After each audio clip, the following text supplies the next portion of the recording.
On this episode of Axel Arigato Talks, I am gagged to be joined by DJ and music connoisseur and general music extraordinaire. It's Jyoty. Oh my god, what an intro. Well, it's a well-deserved intro. It makes me sound like I really know what I'm doing. I love that. Do you feel like you do? Not in the moment. Okay. Leading up to the moments that I'm in, I feel like I know what I'm doing. But when I'm in it, I think So when you're in it, you're winging it? all the time. I always call my manager walking away from things saying, these people know I have no idea what's going on. Like, what the fuck just happened? No clue. Well, it looks good from the outside anyway. Thanks. That's all that matters. Speaking of you being a music extraordinaire, you had a pretty wild summer. I saw you here, there, and everywhere. Yeah. Talk to me about the planes, trains, and automobiles of it all. Oh my gosh. Yeah, it was a great year. All of last year was amazing. I wish it was just the summer. It really kicked off. I was just saying to somebody, I just had a little break up until this morning. And So this is first day back at work? I landed a few hours ago. Yeah, that's why I'm so brown. Oh. And I had to get away because I hadn't had a day off since Feb 9th last year. And we hadn't had any breaks. So So you've been that's what the year was grafting. like. Yeah, but I loved it. Yeah. Incredible. What were some of the highlights from the summer? Like, what did you do when you've had that time to recharge now and you're like, fuck, I really did that? Everything was a highlight, really and truly. But I think the sellout homegrowns were insane.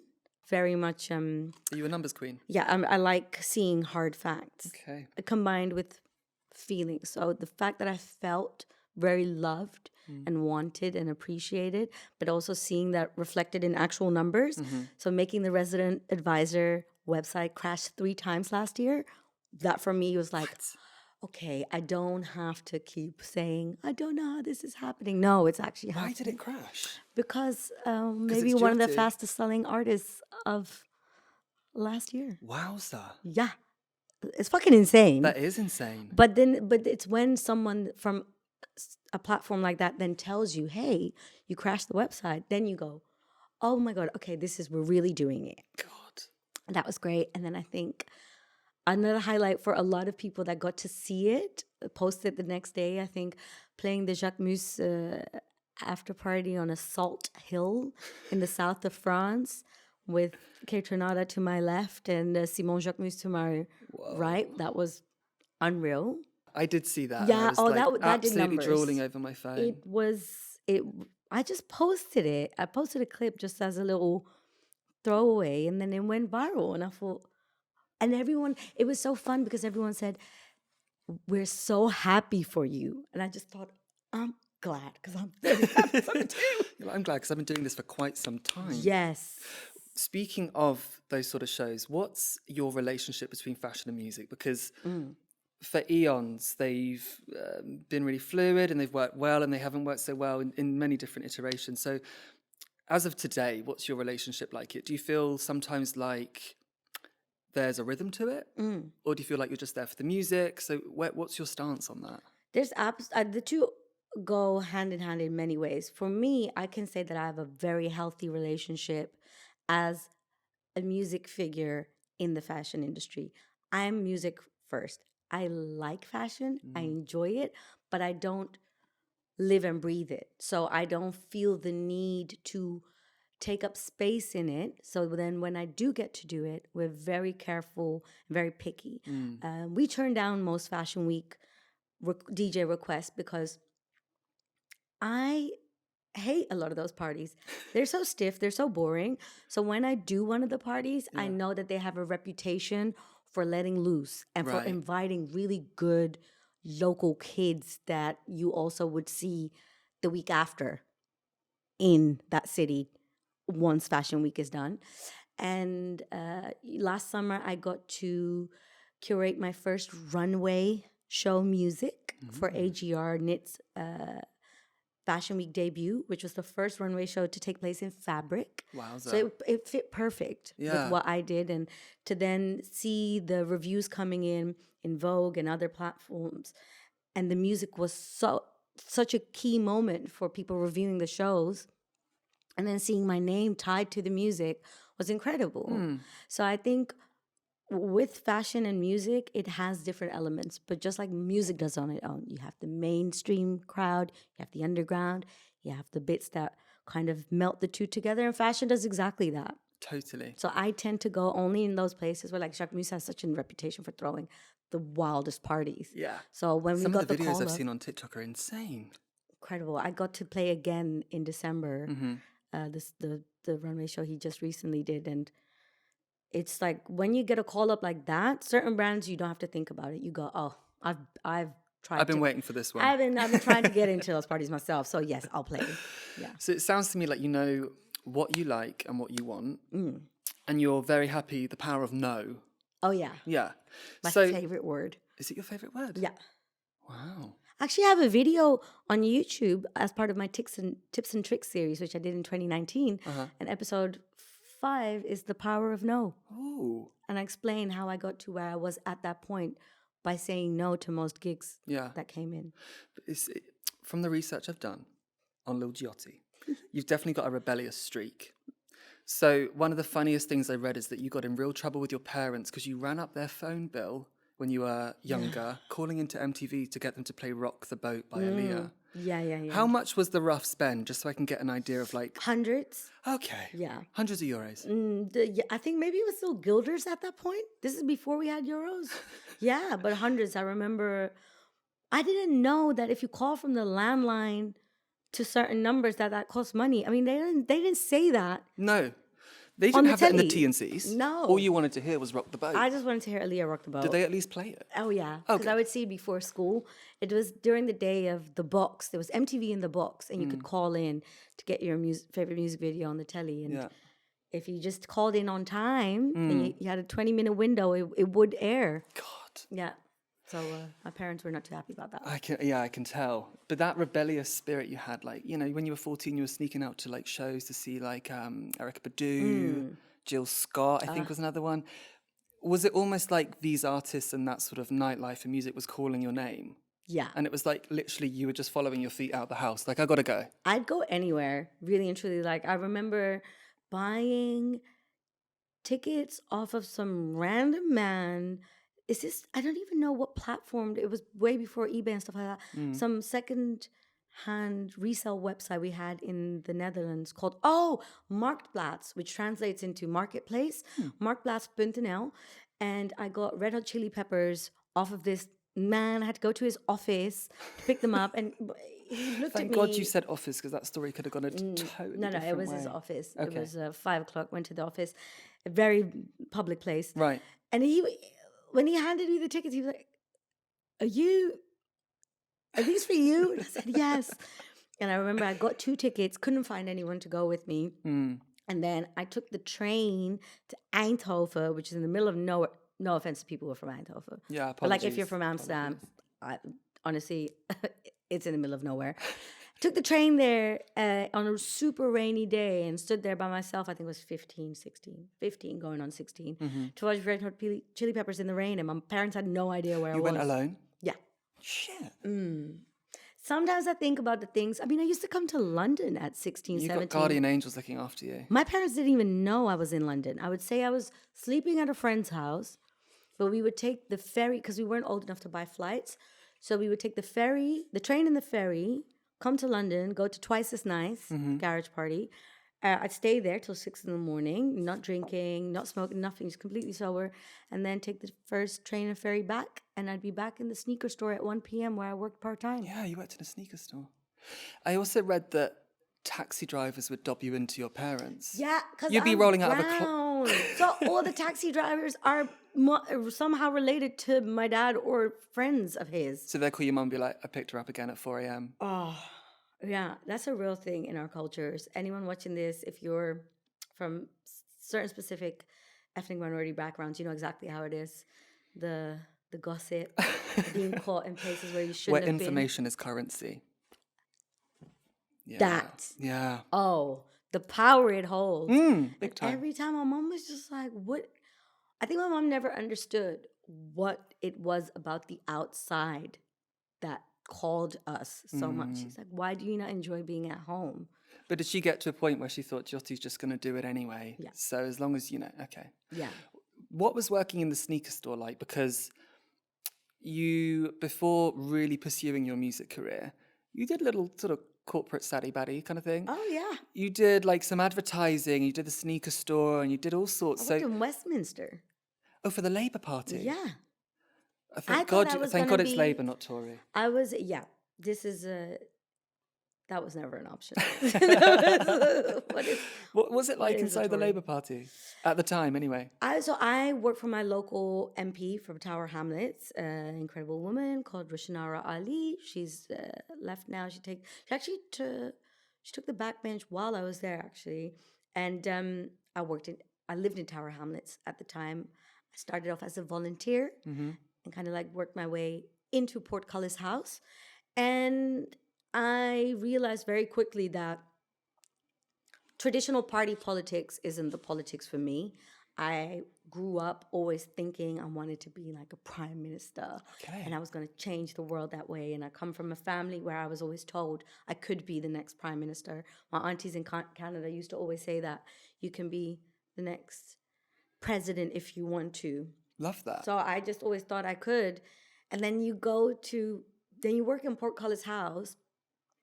Portcullis House, is that where all the MPs meet? Yes. Okay. Yes. And that's kind of like where the offices are, essentially. okay. So it's on the other side of Westminster Bridge. If the Parliament is to the left and Portcullis House is to the right. And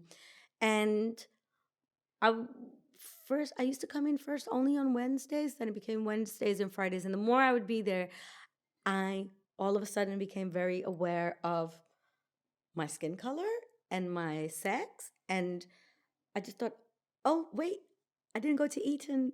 I never even knew what Eton was. Not but in the now, boys' club. every day, I'm just being reminded that I didn't go to Eton and that my parents don't pay my rent. And then I just became very miserable. And then you quickly see from the inside that it's just an institution and you can't actually make change. And if you have other interests outside of the traditional jobs that are available, you can follow those interests and make bigger impacts on communities that you are a part of. So I noticed that very quickly when I started delving more into the creative scene, and I was able to host fundraisers and meet up with people that make serious impact. I realized, in all those years of working in Portcullis House, I never saw the direct, Right. the actual direct donations we were making to certain causes and, the hands-on workshops we were doing with girls. You never get the opportunity to do that, so.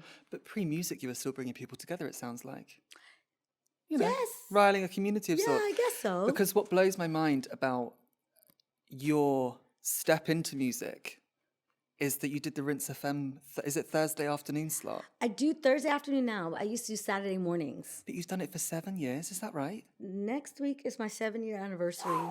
This week. See, that's very that's a level of commitment that only Holly and Phil on This Morning can relate to. It's like every morning, you know what I mean? Part of the furniture by now. Yeah. Thank God it's the afternoon. Ugh. Okay. Yeah. But it flies by. When I posted about it the other day saying, oh my God, my 7-year anniversary is coming up, I thought, I've been here for 7 years. I feel like I still don't know what I'm doing. But it's grown because when you first started, you'd play a certain selection but kind of sneak yours in, right? Yeah. And then it kind of became your own. Yeah, I started as a presenter, so I was officially supposed to be playing playlist. Like pre-created playlists, okay. And then you're supposed to be more of a personality. Yeah. I was there at the time that Maya was still there, Yinka was still there, and they were all presenters. And I couldn't deal with the playlist. I couldn't. There was just playing certain, and that's I also realized that being a presenter is a real skill. Because sometimes people in the music industry tend to be a bit snobby about it. But if you are able to talk about a song that you don't even like and make someone else get interested in it, that's a skill. Yeah. I didn't have that. So I started sneaking in my own music, and then from there it went on to becoming a specialist show. And then I also want to talk about, because a bit of a common theme I have with this series is almost reframing the concept of breakout. The perception of a breakout. Yeah. How it's perceived on the outside and then also for the person inside. So first of all, would you agree that Boiler Room 2019 set was a breakout in a way for you. Yeah. When you went into that set and you were putting the music together and you were like, vibing, did the weight of it, did you feel the weight during the set, or was it like an absolute No one had after? any clue that it was going to take off like that. First of all, that my set, just like, for example, Sherelle's viral Boiler Room set, it's in the office. So a lot of people around the world still till today don't realize that it's not in a club. It's in a tiny room in the Boiler Room office. At that time, I was working full-time at Mixcloud, the streaming platform, which was the building behind Boiler Room. And so I'd come straight from work. We had after work drinks with the whole Mixcloud office to kind of get everyone in the mood because they were all going to come to the set. I showed up. First of all, I was extremely intoxicated. I had to throw up. When you turn up to the set? I threw up. Oh, quick purge. Quick purge. Okay. And everyone there, I remember my friend Ramon, who worked at Boiler Room at the time, he just looked at me and he was like, what's wrong with you? Like, what are you doing? And I was like, I'm so nervous. I don't know what to do. And everyone's like, it's so chilled. Yeah. It's just, your mate's in that room. It's fine. And so I went in with that attitude. Yeah. And we didn't know until I remember the set was done and I was the last one of the night. So I grabbed my phone. And my mates who were watching from home, they were like... On the live stream? Yeah, they were on the live stream and they said... I think at that point, they would still live stream on Facebook as well. Mm-hmm. That was the last year they still did that. And everyone was telling me, holy crap, you've just finished. It already has 150K views on Facebook. And that's when I thought... You're like, something's happened This now. is crazy. Yeah. And then the next morning, I remember I went to bed and then the next morning, it all kicked off. It had all kicked off. People from all around the world. I think it got posted by like BET, Genius, all these like American platforms. God. And that's when, my manager was also just a bit like, damn. He's like, I thought it was good, but okay. So did you put that down to like divine timing? Because it sounds to me like there wasn't, obviously you had a thought and an idea of what you wanted the set to sound like, but it sounds very like spontaneous. Oh yeah, because I think the first 10 or 12 minutes of that set, I knew what I was playing. Yeah. Then after that, if you really look closely at what I'm doing, I'm literally just, every time I'm picking a next song, I don't search more than like a handful of songs. I was just going by BPM.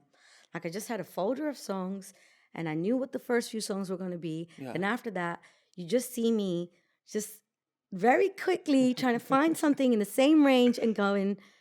I mean, I can't watch that set back because technically it's not. I was very early. I'd been DJing for 2 years at that point, as in I'd learned 2 years ago at that point. Right. Technically, that set, it ain't, I'm just doing a very basic 4-bar mixing. Some of the mixes are a bit questionable. But I think what it was about that moment was, it was my homecoming to London, essentially. A lot of people in that room had known me from being the door girl at Boiler Room. Okay. So they loved seeing me there now behind the decks. I was also the last set of the night. I always say, look, it doesn't matter how talented you are. If you get the earlier set, the crowd are still a bit stiff. So I was the last set. All my friends were there. It was a week before my birthday. It was a week before Carnival. It was a week after a big breakup. Sounds perfect. It was 3 days before my 29th birthday. It was a hot summer's day. It was 31 degrees in London that day. So everyone was pissed. And I think I played a Carnival catered set.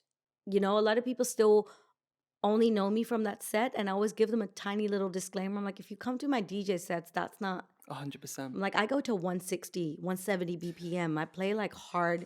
Well, you've also done hundreds of shows. So if people clock to a Jyoty show and they're expecting 2019 Boiler Room, bye... Yeah, and it's just like it was a moment in time. You have to evolve. It evolved, and also like you need to understand it was a snapshot. That specific Boiler Room was a carnival warm up. That's what it was called. So I just thought, we at that point on radio for years, I was playing those like sounds that have now also with the help of TikTok have become very popular. Yeah. The mashups. That was just what we were playing at that time, and I didn't think, because to us it felt so normal to play that. We didn't quite grasp that when it hit the mainstream at home, that for them it felt like sounds they'd never heard before. And then to see a room full of Black and brown women just living their best life, you know, visuals that look like a Hype Williams music video, like everyone's sweating and it's that red light hitting our skin. I understand now why it did what it did. And I always tell people, if it wasn't for my mates, it wouldn't have translated to people back home that well.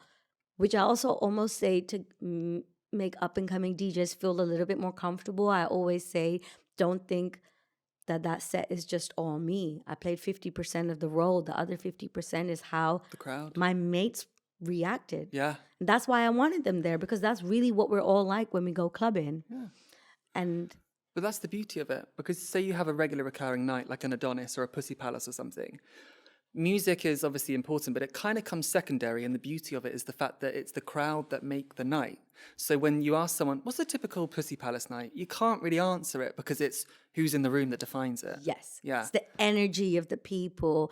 It's the, you know, the closed eyes, just the escapism that translates in a very healthy way and in a very natural way. And I think, who doesn't love watching carefree women having a good time? Speaking of you doing the door. Oh, yeah. You also did the door at the Nest. Honey, that's my home. I've had many a night that I can't remember at the Nest. Yeah. I don't know if I ever saw you at the door. Maybe it was sort of pre or post my like Dalston clubbing era. No, you must have. I must have. I mean, hopefully I was there for 4 years. Oh, 100% then. Yeah. What kind of door queen were you? I would if hand there was out like sweets. Sloshy, was it very your name's not down, you're not coming in? No, if you give me a pepperami or a Kinder egg, you're getting in. Oh. Yeah. Does that still apply today? If I were to be on a door, yes. Right. Are you still partial to a pepperami? The spicy one, please give it to me. Okay. Yeah. I was that door girl that I always knew I'm outside the club. I can't even get in. So where would my attitude even come from? Like, why would I have an attitude that's good. if you're actually coming into party and I'm forced to be here in order to pay my rent? Like, how? I don't know why that makes me any better than anyone. No, it doesn't. It doesn't. It's the opposite. I can't even go inside. So I was just with that attitude. I just stood outside.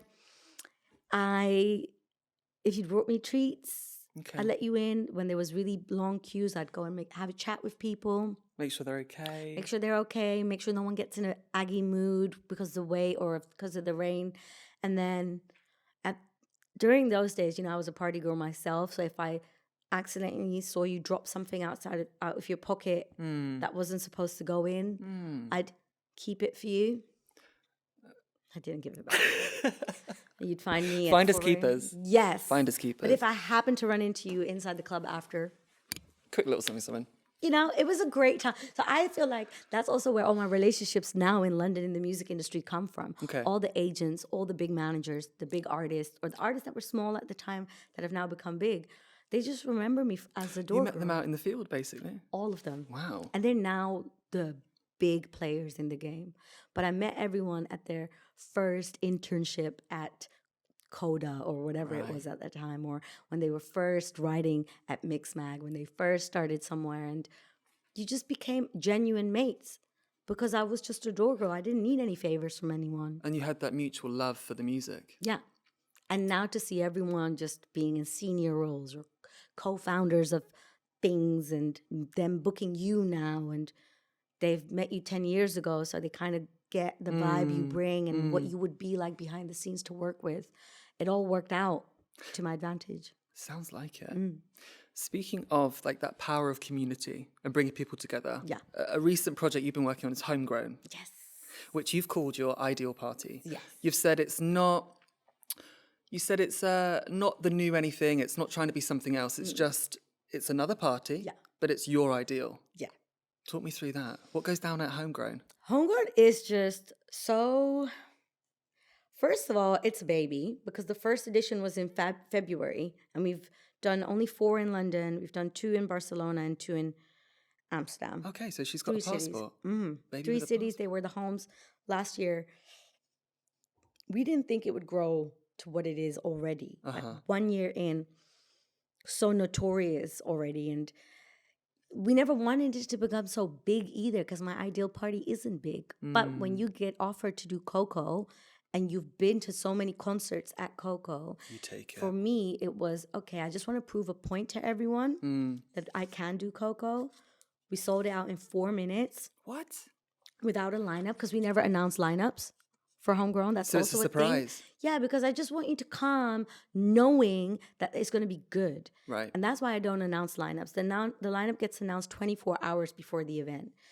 And it's just more of me getting to show my curation side. Jyoty, regardless of who I am as a DJ, I want Homegrown to be able to exist even when I take a step back, but I still curate it for people. And then do you dip your toe as and when you feel necessary? You might like jump on the decks for a little bit or go around, make sure everyone's okay. Right now, I do play a set every time because I only play London at Homegrown. So I have a rule. All of last year, in those 3 cities, I refused to play for anyone else, which meant that I only played for my own event in those 3 cities, which meant that people came to see me. Yeah. I keep that in mind. So at that point, I am the headliner to those people, but I book someone who I think is the headliner. Okay. Whereas moving forward, we've proven the point that I wanted to prove. This year, I will be separating Jyoty headline shows from Homegrowns. Okay. So Homegrowns are going back to being very intimate. Actually not announced. Wow. So there's going to be a handful of Homegrowns in London this year that will not be announced anywhere. If you're on the mailing list from last year, you will get an email. And we are going to go to no bigger than 500 cap, deeper into sound, because there will be Jyoty headline shows where you can hear a set of mine that varies in range and in tempo and sound. And then when I play the Homegrowns, if I want to do an hour of just dub, I will do an hour of just dub. If I want to do an hour of just neo soul, I'll be able to do that, because if you wanted that wide range, a little bit of everything, Jyoty, you can come to the big announced So you're headline giving people shows. options. Place to go to engage with it. Different things for different people. You basically, I just want people to say, she listened. She listens to us. She listened. Right, I won't steal too much more of your time. We're going to do a little speed round. Okay, I love that. Rapid fire. Yes. So, desert island disc. I know that's a heavy question, so Oh, okay, yeah. what is it? What would I take?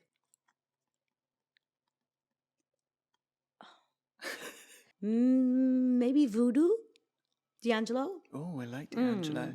Is that the one with him topless on the album cover? That's the one after. Okay, that's my favourite for This is different the reasons. before. I'm there with you. I don't, but yeah, because I think Untitled, How Does It Feel is on I the love second that album. song. I'd take Voodoo, I think. That's a good one. Yeah, just, Okay, place you can focus the most in.